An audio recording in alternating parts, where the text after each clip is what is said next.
Homeschooling has been gaining popularity since the late 1980s. While a good majority of homeschoolers have chosen to replicate a school-at-home method in their homes, many homeschool parents are now following the advice of educator John Holt, and instead of replicating that school-at-home method, are choosing to follow their child's interests and allow them to learn in a more natural and organic way.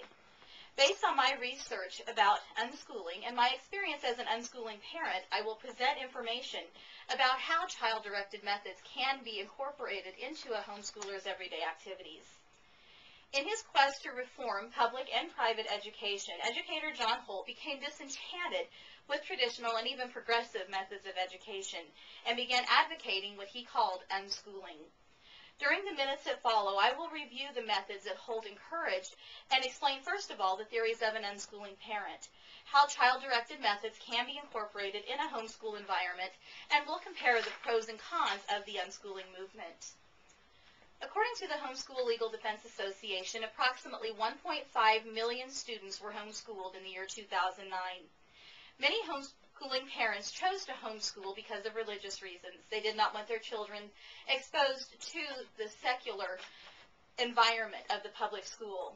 Many parents, however, chose to homeschool because they feel the public school system is broken, that they can do a better job educating their children by allowing children to explore their own interests rather than following the ones of a pre-planned curriculum.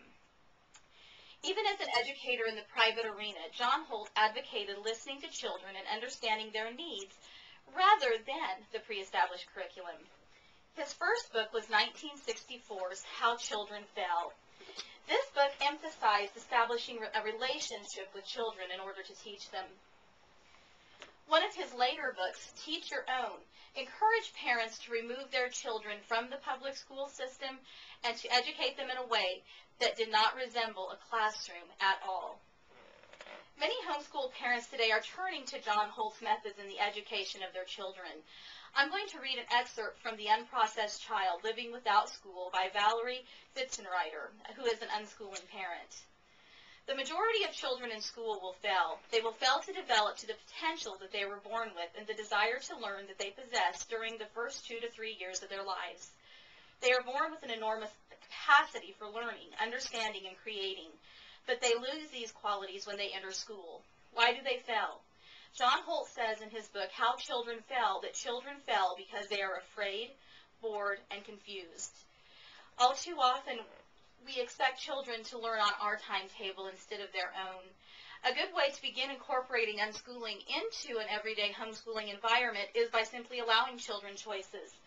I can say that when we first began unschooling, my sons were little, and I can say that they learned their colors, they learned their numbers, they learned how to count, how to add, how to subtract, by simply playing with Thomas trains. That was their interest.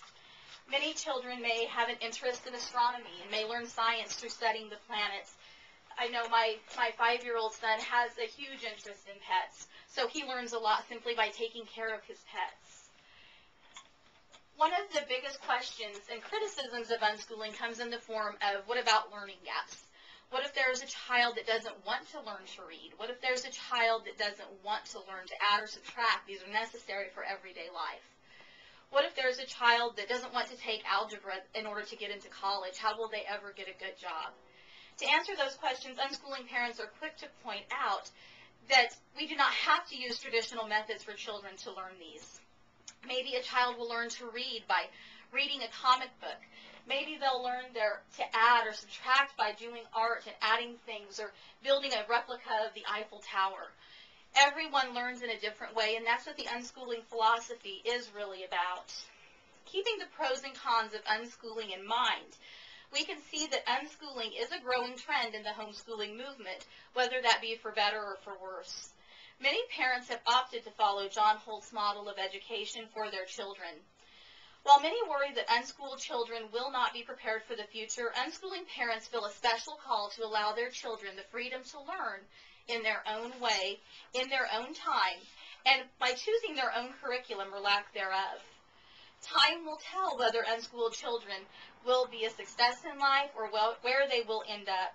However, unschooling parents are quick to point out that the method of unschooling does allow initiative for success in life.